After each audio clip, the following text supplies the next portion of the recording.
¿Te imaginas esto? 720 tipos contra 42.000 nazis. Sí, así como lo oyes.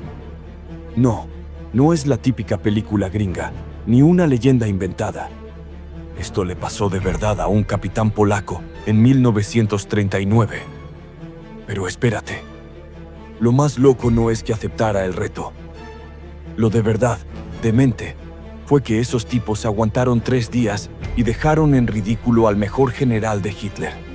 Y si te preguntas a quién me recuerda esta batalla, te adelanto que fue muy parecido a lo que hicieron Leónidas y sus 300 espartanos en la antigüedad. Un David contra Goliat que se repite en la Segunda Guerra Mundial. Hoy en Rostros de la Historia Universal, te voy a contar cómo este puñado de valientes convirtió una misión suicida en la pesadilla más épica para la máquina de guerra nazi. Prepárate, porque esto no lo vas a ver en ninguna clase ni en un documental aburrido. Aquí la historia se cuenta como nunca antes, y vas a entender por qué esta batalla merece ser leyenda. Ahora, déjame que te cuente de nuestro héroe. Olvídate de esos tipos musculosos de peli gringa. El protagonista, Władysław Rachinis, tenía 31 años y era bajito, delgado, pelo rubio, callado y tímido. El clásico que nunca se mete en problemas. Pero, cuando tocaba defender Polonia, ese hombre cambiaba por completo. Se convertía en una bestia, un león con uniforme. Y es que Rachinis no era un soldado cualquiera. Se había graduado con honores de la escuela de oficiales y llevaba años siendo instructor, forjando a una generación de soldados a su imagen y semejanza. Era un capitán del Cuerpo de Defensa Fronteriza, una unidad de élite que era una mezcla de soldados y agentes especiales. Así que, cuando en septiembre del 39, en plena invasión nazi, sus superiores le dijeron: «Oye, Rachinis, te damos el mando de toda la defensa de Wisna». Él sabía perfectamente lo que le estaban pidiendo. No era un ascenso, era una sentencia de muerte. Y el tipo aceptó sin pestañear. Así de loco y así de grande. Y ahora, hablemos del villano de nuestra historia. Porque toda gran leyenda necesita un monstruo a la altura. Y este era un monstruo de los de verdad, el general Heinz Guderian. Para que te hagas una idea, este tipo era el padre de la Blitzkrieg, la táctica de guerra relámpago de los nazis. Era el puto amo de los tanques, un veterano de la Primera Guerra Mundial, un genio militar tan brillante como absolutamente despiadado. Y no venía solo. Guderian traía consigo a su juguetito favorito, el 19º Cuerpo Panzer. Y esto no eran 4 gatos. Hablamos de una máquina de guerra perfectamente engrasada, con 42.000 hombres, cientos de tanques Panzer y el apoyo de los malditos Stukas, esos aviones que chillaban como demonios al caer en picado. Pero acá está lo interesante. Para Guderian, el objetivo era cruzar un puente clave, el puente de Wisna sobre el río Narew, un lugar estratégico clave para llegar rápido a Varsovia. Los 720 polacos estaban atrincherados en una fortaleza en la zona de Wisna, con búnkeres de concreto, trincheras y ventaja en terreno, aprovechando colinas y humedales a su alrededor. Era como el último peaje en la autopista hacia Varsovia que pensaba aplastar en un par de horas antes de la hora del almuerzo.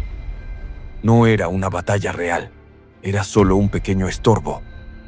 Lo que ese genio arrogante no sabía es que ese pequeño estorbo estaba a punto de convertirse en la peor pesadilla de toda su carrera. Y llegó el 7 de septiembre, el momento de la verdad. Ahora, tienes que imaginarte la escena porque parece sacada de una película de acción. Allá en el horizonte, los polacos comenzaron a ver cómo una mancha oscura crecía y crecía, hasta que se transformó en cientos de tanques Panzer.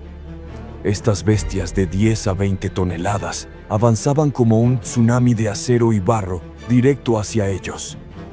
Detrás de cada tanque, miles de soldados alemanes, en formación perfecta, gritando órdenes como un ejército de hormigas de hierro listo para arrasar con todo.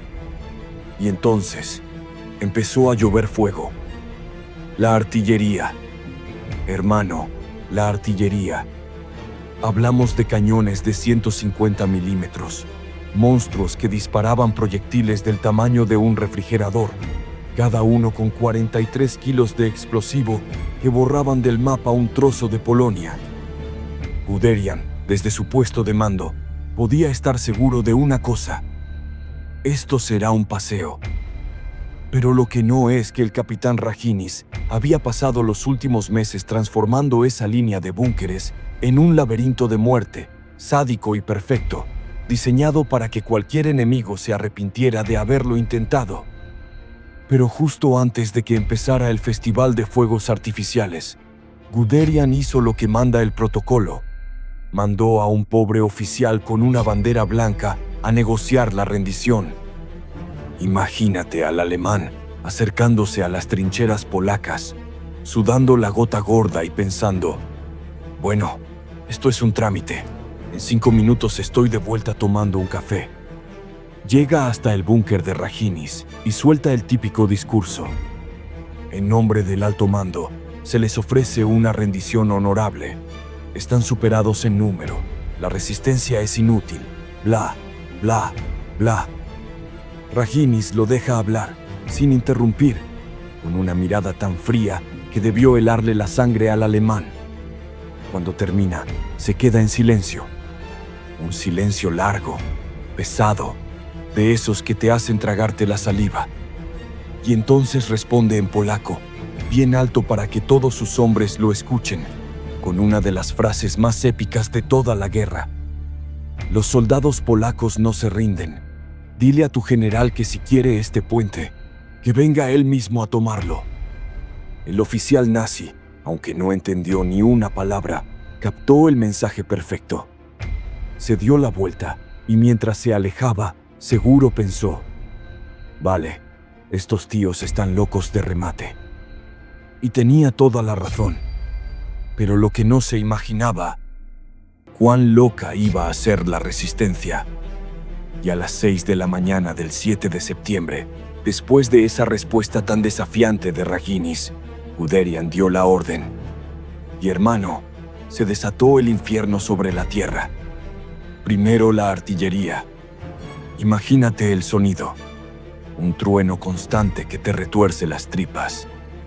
Los cañones nazis empezaron a soltar una lluvia de fuego, proyectiles que silbaban como demonios antes de caer, levantando columnas de tierra y humo negro. Cada explosión iluminaba el campo con un destello naranja feroz. Parecía que el apocalipsis había llegado. Y por si el bombardeo no fuera suficiente, después llegaron los Stukas. Hermano, tienes que entender que estos no eran aviones normales, eran el terror con alas. Se lanzaban en picado, casi en vertical, directamente hacia ti. Y para rematar la jugada, tenían unas sirenas que producían el sonido más diabólico que te puedas imaginar, un aullido que te helaba la sangre. Y mientras caían, soltaban bombas de 250 kilos que dejaban cráteres del tamaño de una piscina.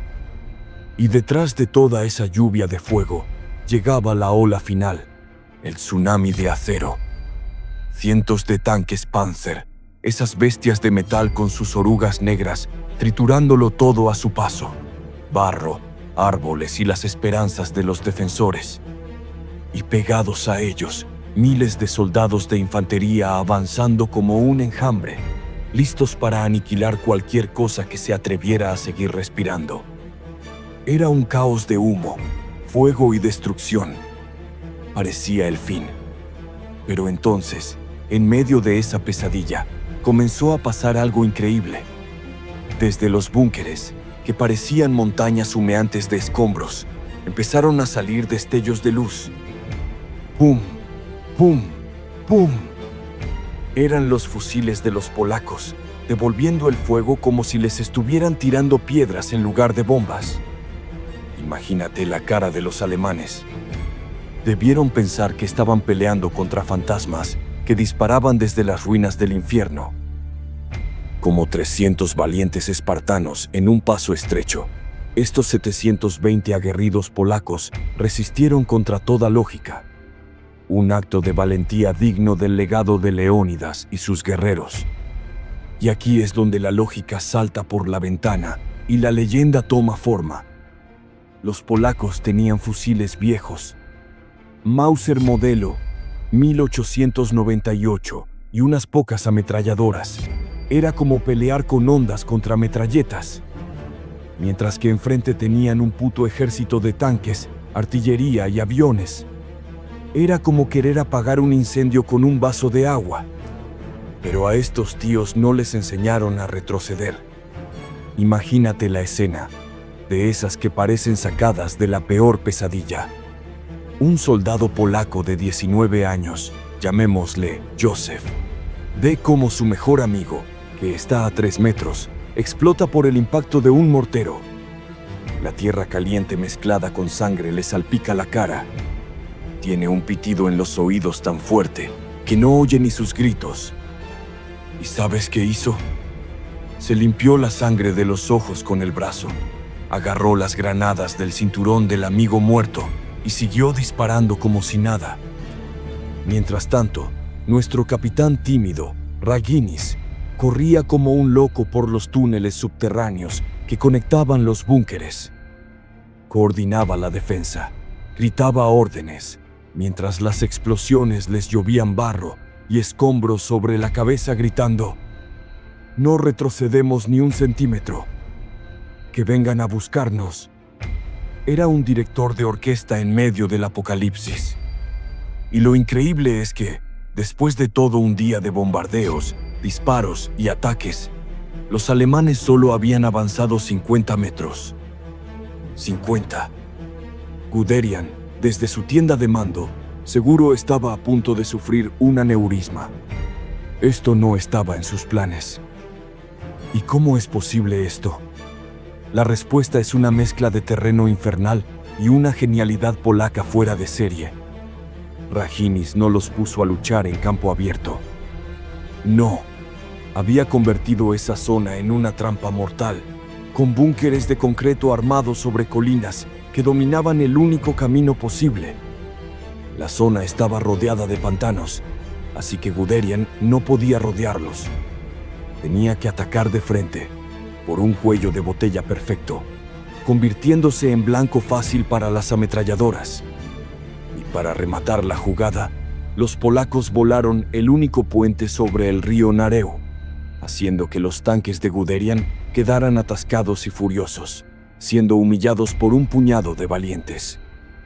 Llegamos al segundo día, y Guderian, ese tipo que llegó crecido, ya no estaba nervioso, estaba harto, humillado, ofendido.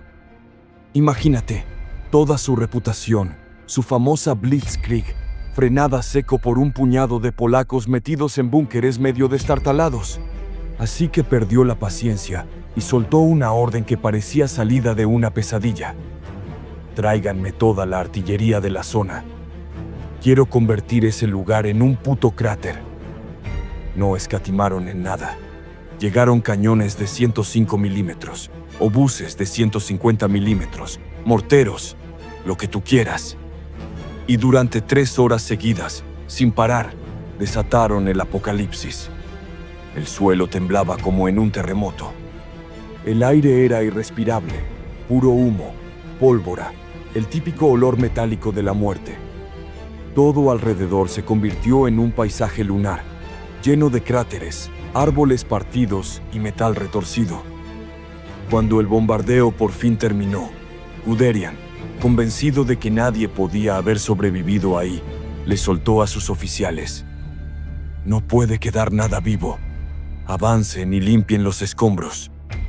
Pero cuando los alemanes avanzaron, esperando cadáveres, de repente, desde las ruinas humeantes y los cráteres, los polacos aparecieron como zombies saliendo de la tierra, sucios, heridos, pero vivos y armados.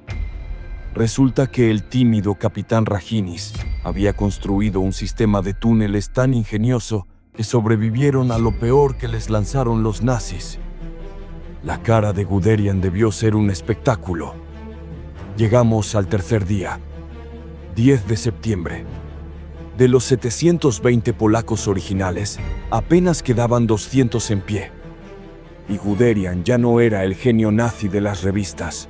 Ahora estaba completamente frustrado, humillado y buscando venganza. Así que decide jugar sucio. Toma a los prisioneros polacos capturados, los pone en fila frente al búnker de Rajinis y grita con megáfono: «Capitán Rajinis, ríndase ahora o los ejecuto a todos». Hermano, imagina ese instante. Rajinis, herido, desde su búnker, mira a sus propios chicos, la mayoría solo jóvenes con los ojos vendados, a punto de ser fusilados. Un silencio tremendo recorre todo el campo de batalla, el tipo de silencio que te revuelve el alma. Después de una eternidad, Rajinis, fiel a sí mismo, les grita una respuesta que quedaría grabada en la historia. El soldado polaco cumple con su deber hasta el final.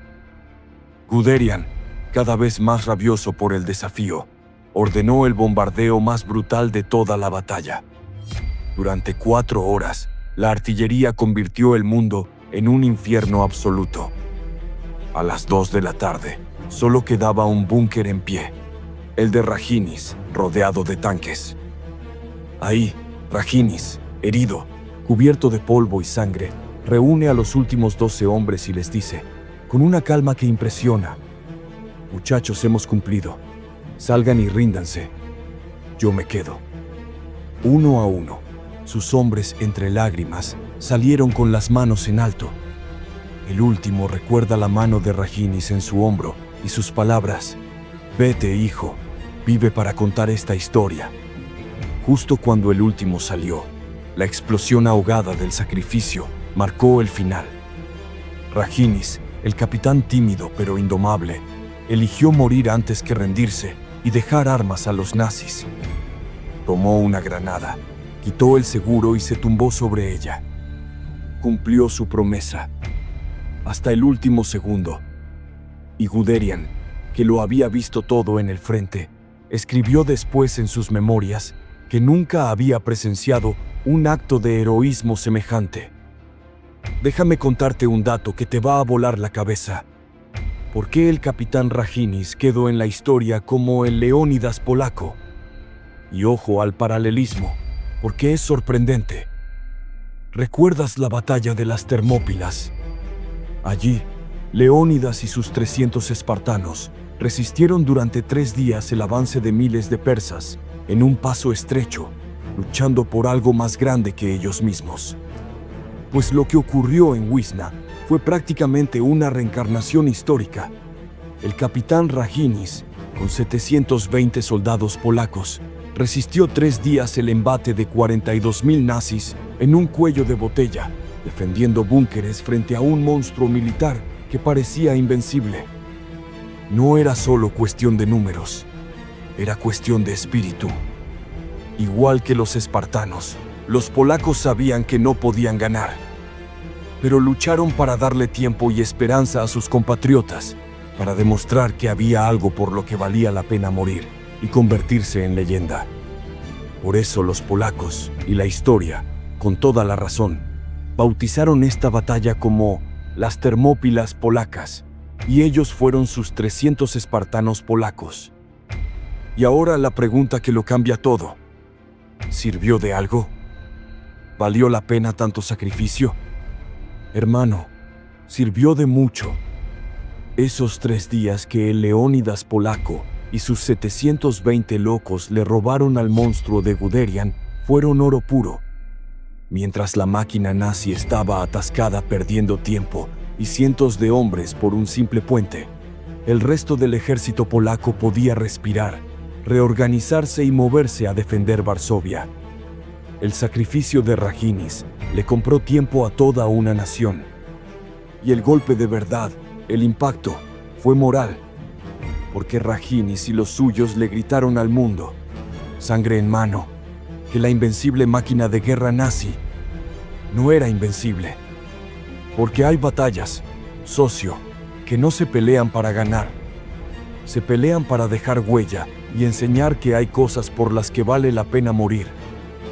Y ahora, vamos con las cifras. El marcador final de esta locura. De los 720 polacos que comenzaron la batalla, solo sobrevivieron 17 para contar esta historia que parece sacada de película. ¿Y los alemanes? Perdieron más de 900 de sus mejores hombres y al menos 10 tanques para tomar un solo puente que pensaban conquistar en una mañana. Guderian, el genio de la Blitzkrieg, el puto amo de los tanques, tuvo que sudar 3 días enteros para vencer a un capitán tímido de 31 años y su puñado de valientes. Pero aquí viene mi parte favorita, el chisme que remata todo esto. Años después, en sus propias memorias, Guderian apenas menciona esta batalla. Y cuando intenta justificar por qué su invencible 19º cuerpo Panzer se quedó atascado 3 días, ¿sabes cuál fue su excusa? Dijo que tuvo problemas para construir puentes sobre los ríos. ¿Problemas con los ríos? Por favor. Claro, Heinz, claro que sí. La verdad, la que nunca se atrevió a escribir, es que 720 héroes polacos le dieron la lección de humildad más brutal de toda su carrera. Y esta increíble historia nos deja con preguntas que seguro van a desatar un buen debate. Primero, ¿qué te parece más heroico? ¿La resistencia de los 300 espartanos en las Termópilas o la de los 720 polacos en Wisna? Segundo, si tú hubieras sido Raginis, ¿habrías tomado la misma decisión final o te habrías rendido para salvar a tus últimos hombres? Y la pregunta final, ¿crees que el sacrificio de estos 720 héroes realmente sirvió para algo en el gran esquema de la guerra? Y si llegaste hasta aquí, hasta el final de la historia, primero, gracias, eres de los nuestros. Y segundo, haz honor a la leyenda. Comenta Raginis, para que todos sepan que conociste la historia de Leónidas Polaco. Deja tu teoría en los comentarios, que esto se va a armar una discusión legendaria.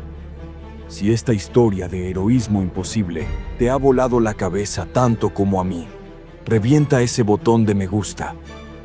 Es la señal que necesitamos para saber que las leyendas de estos valientes deben seguir siendo desenterradas, para no perderte ni una sola de estas expediciones a los secretos más épicos de la historia. Ya sabes qué hacer.